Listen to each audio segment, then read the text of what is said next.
Senhor, meu Deus e meu Pai, Criador dos céus e da terra. Oh, meu Deus, fala, Senhor, através de mim neste momento. Fala, Senhor, usa-me, Senhor,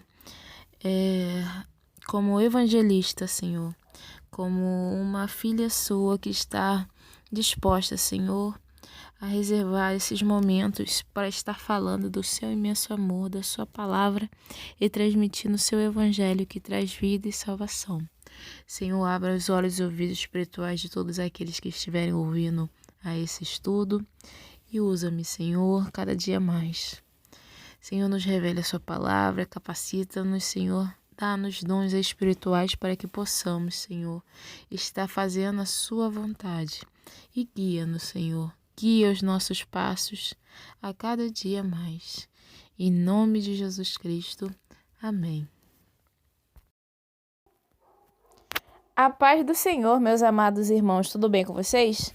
Hoje vamos iniciar o nosso estudo bíblico no livro de Mateus, capítulo 16, né? Vamos iniciar o capítulo 16 do livro de Mateus. Iniciar o estudo não, que a gente já estamos nesse compromisso nosso, né? Aqui no canal de estudar a Bíblia desde Mateus, capítulo 1.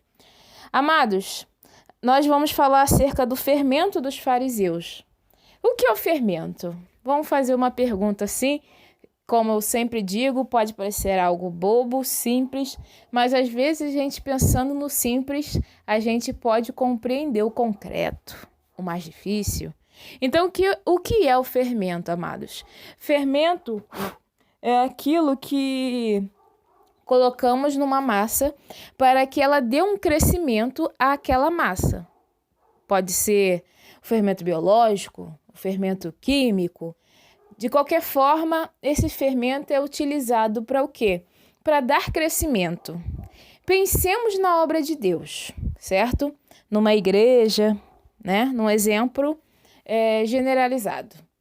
Se estamos, amados, numa igreja, no local santo, digamos que apareça um irmão.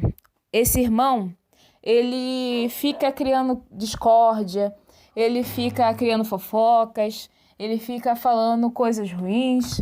E esse irmão não é repreendido pelas autoridades. Quem é as autoridades? Os presbíteros, os bispos, o pastor, né? Até os próprios irmãos que já estão há mais tempo nessa caminhada, não repreende ele. O que eles fazem? Eles vão deixando esse irmão continuar. E na medida que essa igreja vai chegando novos convertidos, vai chegando irmãos que estão um pouco mais fracos na fé, por exemplo, começar uma comunhão maior com esse irmão que a gente sabe que está criando discórdia. Então, o fermento que aquele irmão vai trazer para dentro da igreja é um fermento que vai dar um crescimento que ruim, um crescimento que de discórdia, né? E isso vai ser ruim para a obra do Senhor. Então, o fermento pode ser para algo bom, uma palavra que você ministra na pregação, que toca a todos, algo bom, mas também pode ser o quê? Algo ruim. Então, pensemos no fermento nesse aspecto, de algo que pode trazer crescimento, pode contagiar a muitos e a todos depois de um determinado tempo, né? Porque se você deixar esse espírito de discórdia estar entre os irmãos, vai chegar a hora que essa bomba, entre aspas, né? Vai estourar, essa metáfora de bomba, né? Vai estourar e o quê? Vai trazer discórdia a toda a congregação. Amém? Então vamos lá, sem mais delongas, Mateus capítulo 16, versículo 1, que diz: E, chegando-se os fariseus, que eram o quê?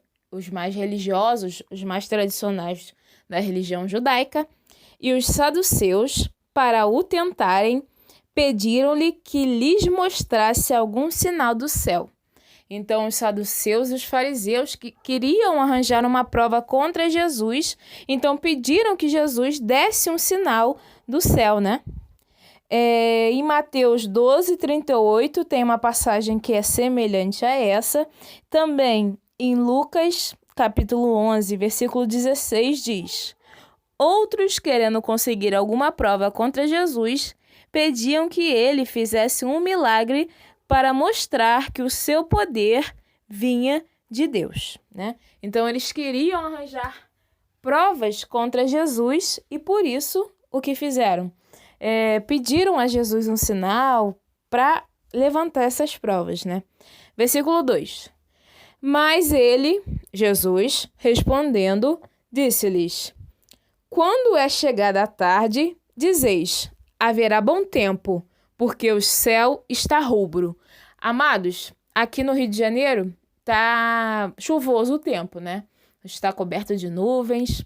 Então, quando eu olho para o céu, vejo que as nuvens estão cobrindo todo o céu, que as nuvens estão escuras. O que eu sei? Eu sei que vai chover, né? Certo? E também quando o céu está limpo, sem nuvens, ensolarado, eu também sei que o quê? Vai fazer um bom tempo, né? Vai fazer um sol bem forte, que não vai chover. Então, através dos sinais, né, que vemos na natureza, nós podemos determinar, né? Podemos saber se vai chover ou não, né? Se vai fazer um bom tempo ou não. Versículo 3. E pela manhã, o que eles dizem, né? Que Jesus está falando. Disse-lhes, quando é chegada a tarde, dizeis, haverá bom tempo, porque o céu está rubro.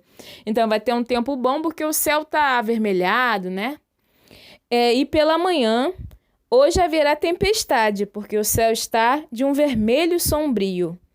Hipócritas, sabeis diferenciar a face do céu e não conheceis os sinais dos tempos? Então, Jesus falou que eles eram hipócritas. Por quê? Porque através dos fenômenos naturais, como chuva, sol, tempo fechado, tempo aberto, eles sabiam reconhecer o que esses sinais queriam dizer. Mas os sinais que Jesus apresentava a eles, os milagres, os prodígios, as maravilhas que Jesus fazia, eles não sabiam reconhecer. Por quê? Porque eles não criam em Jesus, não criam que Jesus era o Messias, não criam que ele era filho de Deus, enviado para o quê?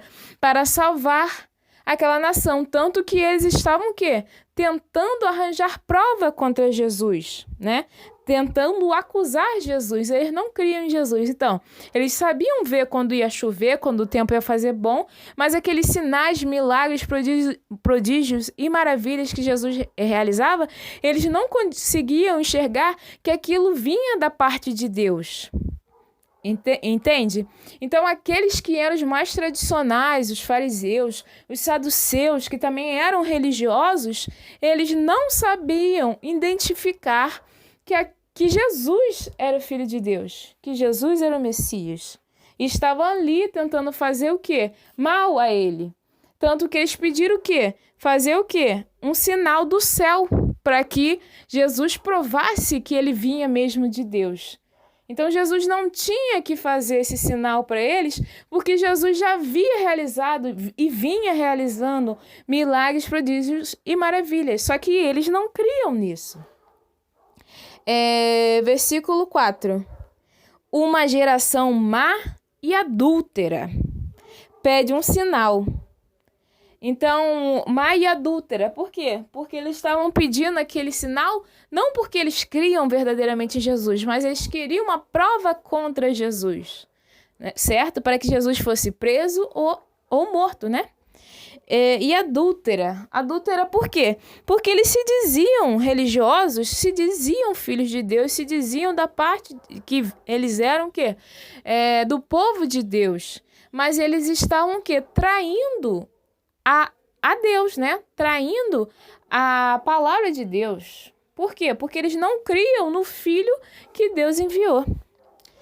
Então, eles estavam cometendo o quê? Adultério. Má e adúltera pede um sinal. E nenhum sinal lhe será dado, senão o sinal do profeta Jonas.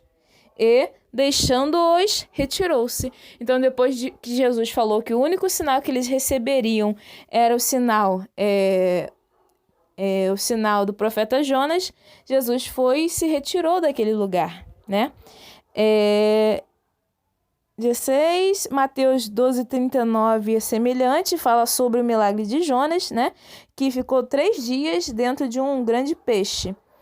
Lucas 11:29 também é semelhante, o milagre de Jonas foi estar fora da vida por 3 dias. Assim também, Jesus morreu e ressuscitou 3 dias depois. Então, amados, aqui o milagre do profeta Jonas, certo?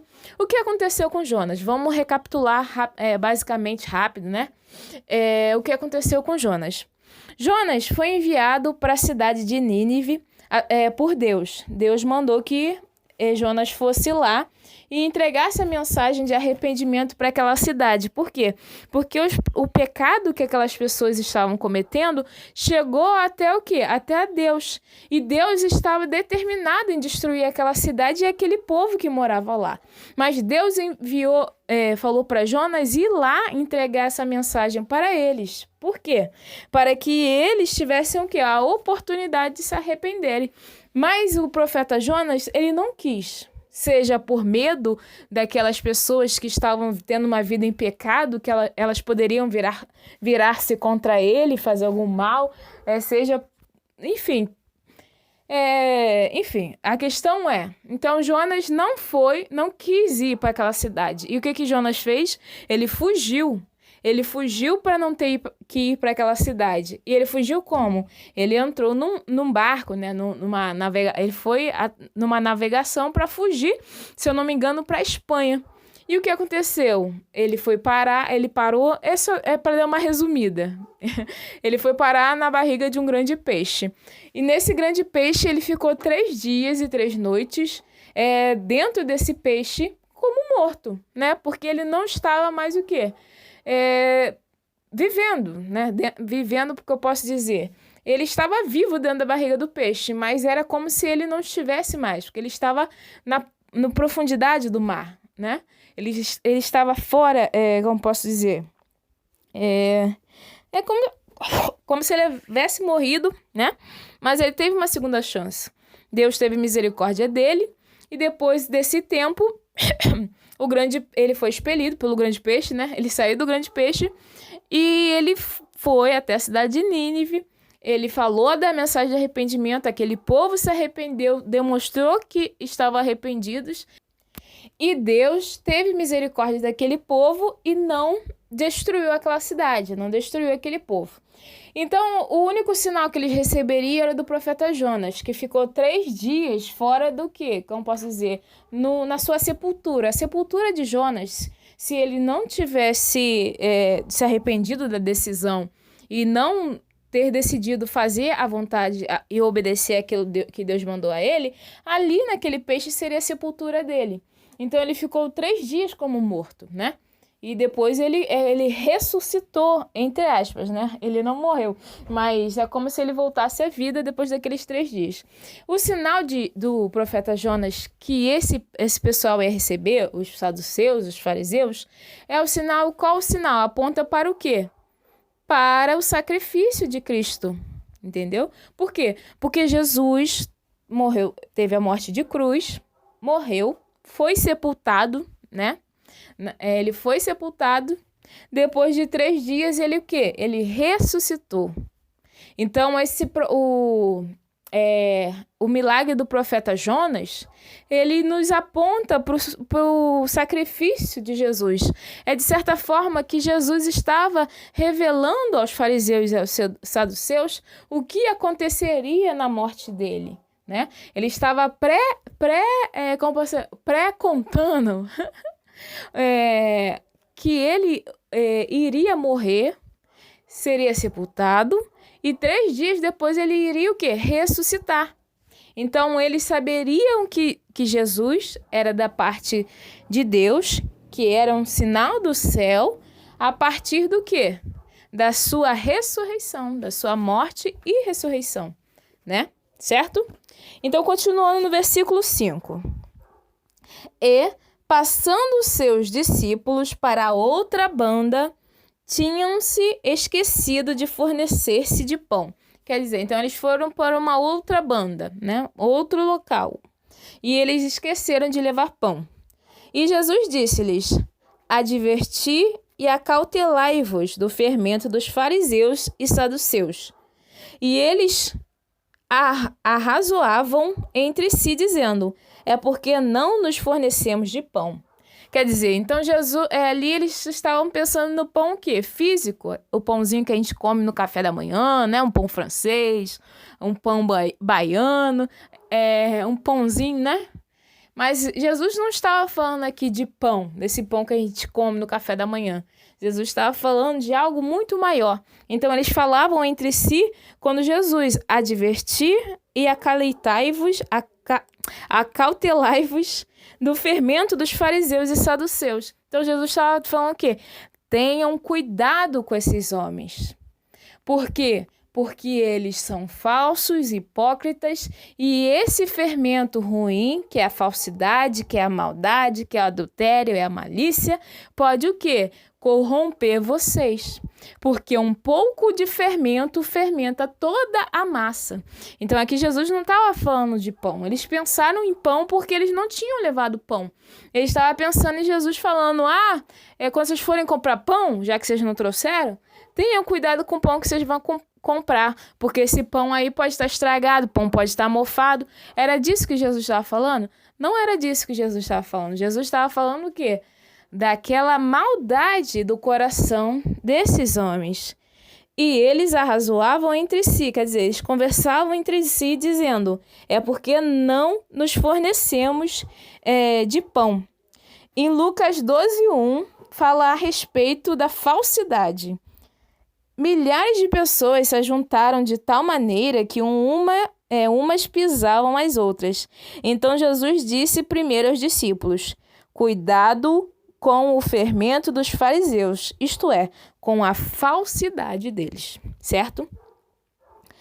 E Jesus, versículo 8, e Jesus, percebendo isso, disse: por que arrazoais entre vós, homens de pequena fé, sobre o não vos ter desfornecido de pão? Então Jesus começou a perguntar: por que vocês estão conversando entre vocês sobre vocês não terem trazido pão? Né?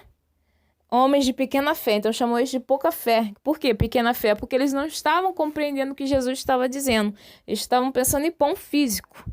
Não compreendeis ainda, nem vos lembrais dos 5 pães para 5.000 homens e de quantos cestos levantastes? Então Jesus estava falando: vocês esqueceram que eu multipliquei os pães que eu multipliquei, né? Nem vos lembrei dos 5 pães para 5.000 homens e de quantos cestos levantaste? Então ali Jesus não estava falando que eles precisavam providenciar pão, porque Jesus tinha todo o poder para fazer o pão aparecer.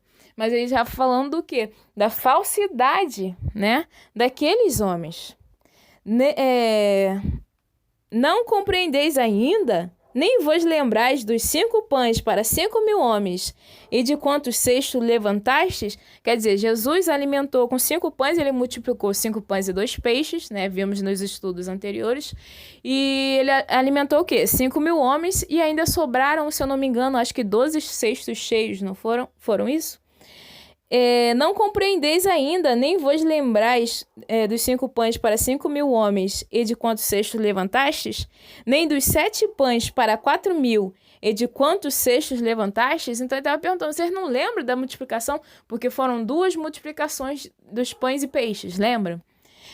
E versículo 11: como não compreendestes que não vos falei a respeito do pão, mas vos guardasseis do fermento dos fariseus e saduceus? Então Jesus está falando aqui: eu não estou falando de pão, eu estou falando para vocês se guardarem, para terem cuidado com o fermento dos fariseus e saduceus. Logo, cuidado com a falsidade deles, né? Em Mateus 14:17 a 21, fala a respeito do milagre dos pães e peixes que Jesus realizou. Multiplicou 5 pães e 2 peixes para 5.000 homens comerem, sem contar as mulheres e crianças. 12 cestos cheios com os pedaços que sobraram. Então, sobraram o quê? 12 cestos cheios. Em Mateus 15, de 34 a 38, também fala da segunda multiplicação dos pães, né, e peixes. Milagre de Jesus que multiplicou 7 pães e alguns peixinhos para alimentar 4.000 homens. E os discípulos ainda encheram 7 cestos cheios com os pedaços que sobraram. Certo? Continuando.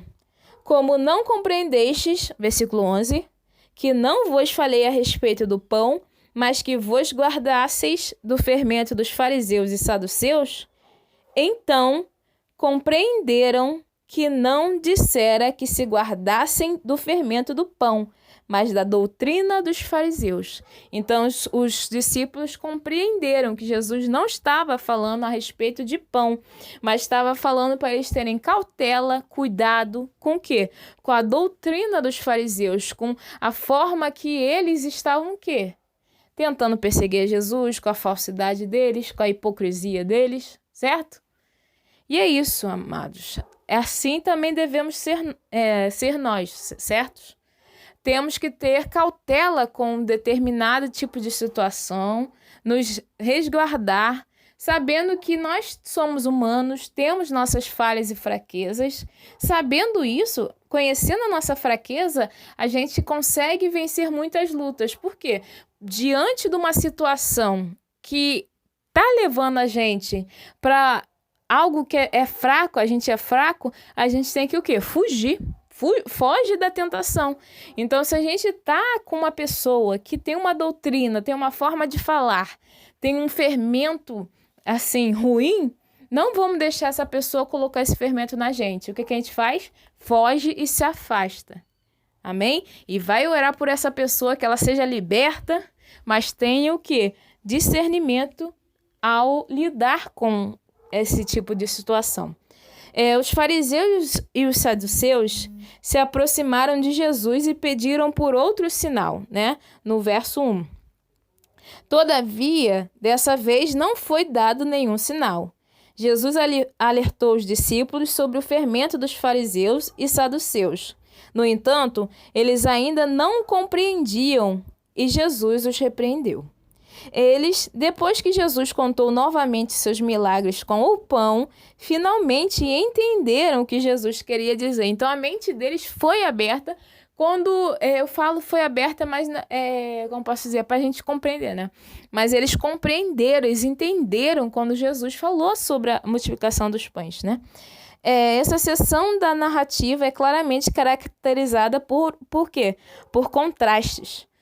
O mais surpreendente deles é aquele que justapõe a fé da mulher gentia com a total falta de compreensão consistente por parte dos discípulos que testemunharam tanto do ministério de Cristo e ainda continuavam a exibir ausência de fé. Quer dizer, aquela mulher gentia que foi buscar o quê? A libertação da filha dela que estava endemoniada, né?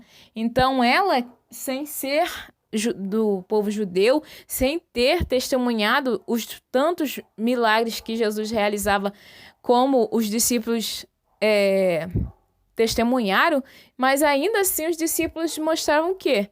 Pouca fé, né? Ausência de fé. Mateus, no entanto, tinha a intenção também de mostrar o crescimento deles. Então, também Mateus nos apresenta o quê? Que os discípulos de Jesus tiveram um crescimento. Porque esses homens que aqui mostram, ao longo do caminho, mostram pouca fé, ausência de fé, se tornaram o quê? Os apóstolos de Cristo, que fizeram o quê? A obra depois que Jesus foi assunto aos céus, certo?